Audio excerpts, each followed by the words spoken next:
वामपंथियों के साथ साथ कुछ स्वार्थी राजनेताओं का भी इसके अंदर बहुत बड़ा योगदान है। क्योंकि क्योंकि जब मैं देखता हूं राजस्थान की धरती के ऊपर कोई व्यक्ति खड़ा होकर यह कह दे कि राजपूत 70 किलोमीटर दूर जाकर अपनी बेटियां मुगलों को दे देते थे कि हमसे लड़ने मत आओ, और उसके लिए कोई आवाज उठाने वाला तक नहीं खड़ा होता है, तब मुझे लगता है कि इस देश का उससे बड़ा दुर्भाग्य कभी नहीं हो सकता। नहीं तो खुद राजपूतों को क्या सांप सूंघ गया है? कर क्या रहे राजपूत? मैं तो जीभ घिस गई मेरी चिल्ला चिल्ला कर। मैं तो चारण हूं, मैं तो कहूंगा, मेरा तो काम है, मेरा तो कुल धर्म है ये कि मैं राजपूतों के चूट के करता रहूं जब तक खड़े नहीं होते। जी तो गलत छेड़ दिया आपने मुझे। अभी जैसलमेर के पास सोढ़ाऊ का गांव है जहां पर एक बासन पीर गांव है, बासन पीर गांव। हाँ, तो वहां पर वो हुआ ना, वो कहां है राजपूत जिन पूर्वजों ने बलि दी अपनी, उनकी छतरी नहीं बनने देंगे वहां पर? जी कौन हो भाई तुम? कहां है समाज, कहां है भाई? क्या है राजपूतों का नेतृत्व? कर क्या रहे हो? आपके पूर्वजों को प्रताप को कहा हारा हुआ। राजपूत सब पे टोकरे थे, राजपूत अपनी स्त्रियां जलाते थे, राजपूत अफीम खाते थे। तो आपको लगता नहीं है कि मेरे मां बाप के बारे में बोला जा रहा है? इसलिए आंसू नहीं आते आंख में, बुझाई नहीं फड़कती।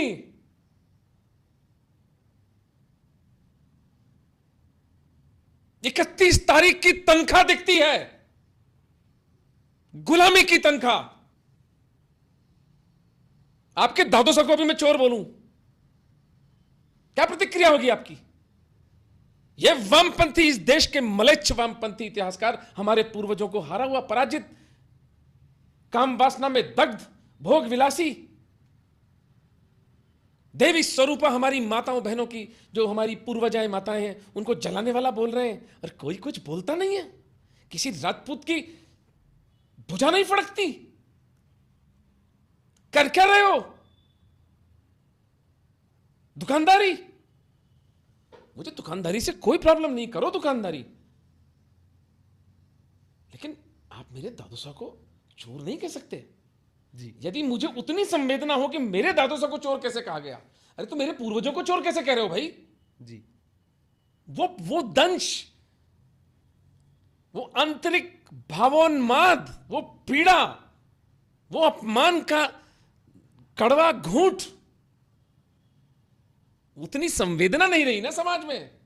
कुण कहवा काई कहवा कुण सुने, सगला भया कपूत, माझिशा चारण भया थांजशा रजपूत।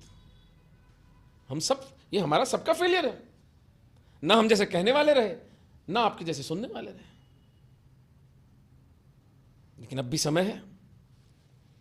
हमारे पूर्वजों के अपमान को समाज नहीं पी सकता। सड़कें जाम कर दो, समाजों का बहिष्कार करो, नौकरी नहीं देंगे तुझे। पथराव किया था ना जी हमारी पूर्वजों की छतरी पर, फिर क्यों बनाते हो छतरी अगर उसकी रक्षा नहीं कर सकते तो? चलने दो, राख तो वैसे ही हो चुके, क्यों बनाते हो भाई छतरी? अगर नहीं है इतना आत्मबल, इतने वीर्यवान नहीं हो, इतने निर्वीर्य हो चुके हो, इतने निर्बल हो चुके हो, तो जियो कीड़े मकड़ों की तरह। प्रकृति किसी के साथ समझौता नहीं करती है महेंद्र जी। प्रकृति बहुत निर्मम होती है, सर्वाइवल ऑफ द फिटेस्ट। और अगर राजपूत जागने को तैयार नहीं है तो राजपूत गुलाम बनाए जाएंगे, और गुलाम बनाए जाने चाहिए। आपकी आंखों के सामने मेरे पास फोन आया, डॉक्टर साहब, मैंने कहा कहां है सोडे राजपूत? जाम कर दो सड़कें, घुटनों पे आके प्रशासन हमारी बात मानेगा। लेकिन 70-80 साल में इतना नुकसान हो गया है कि केवल पैसा पैसा पैसा पैसा। अरे भाई पैसे का करोगे क्या? क्या क्या करोगे पैसे का? खाओगे पैसे को? हमारे पूर्वज कमाते थे और उसको धर्म में लगा देते थे। उसको युद्ध में काम आ रहा है, चाहे से हवेलियां बन रही हैं, चाहे मंदिर बनाए जा रहे हैं, शिवालय बनाए जा रहे हैं, बावड़ियां बनाई जा रही हैं, हथियार खरीदे जा रहे हैं, घोड़े खरीदे जा रहे हैं, ऊंट खरीदे जा रहे हैं, हाथी खरीदे जा रहे हैं। उसमें कुंडली मार के बैठ जाते थे क्या उस पैसे के ऊपर? अब वर्तमान पीढ़ी इतिहास बनाना नहीं चाहती है, वर्तमान पीढ़ी जो बना हुआ इतिहास है उसका हिस्सा बनकर खुश है, मुझे ये लगता है। भाई वर्तमान पीढ़ी को आप कैसे दोष दे सकते हैं जो आपकी आंखों के सामने घटनाएं हो रही हैं। महाराणा सांगा को बता दिया कि एक इस देश की लोकसभा थी, राज्यसभा मुझे नहीं ध्यान है, लोकसभा थी शायद, महाराणा सांगा को गद्दार बता दिया जाता है। देशद्रोही बताया गया इस देश में। तो क्या बचा भाई फिर? एक कालखंड था 1508 से 1528 जिसमें महाराणा सांगा के नाम के पत्थर तैरते थे इस देश के अंदर, और इन यवनों की हिम्मत नहीं थी भारत पर हमला करने की।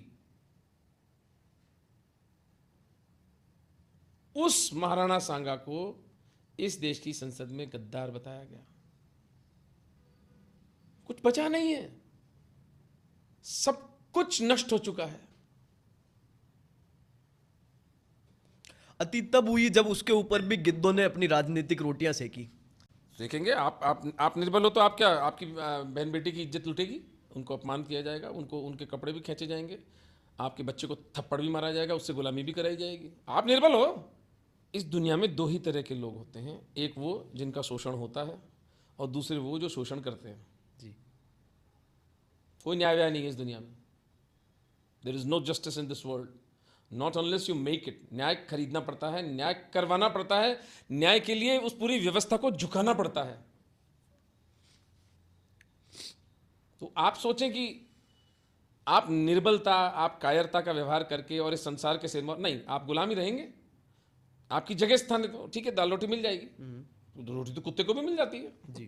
पेट भूख से तो कोई इस संसार में कोई जानवर भी नहीं मर रहा है, बैक्टीरिया भी नहीं मरता, वो भी अपनी व्यवस्था तो कर ही लेता है। जी जी। आत्मसम्मान की बात है, मनुष्य होना गौरव की बात है। गौरव इतना सस्ता नहीं है। गौरव के लिए गर्दन कटानी पड़ती है, गौरव के लिए रक्त बहाना पड़ता है, गौरव के लिए अपनों की और स्वयं की बलि देनी पड़ती है। तब इतनी दूरदृष्टि होती है कि हाँ, मेरी बलि के बाद मेरे बच्चे सुरक्षित रहेंगे। हमारे पूर्वजों ने अपनी बलि चढ़ाई जी, ये सोचकर कि मेरे बच्चे सुरक्षित रहेंगे। जी जी जी।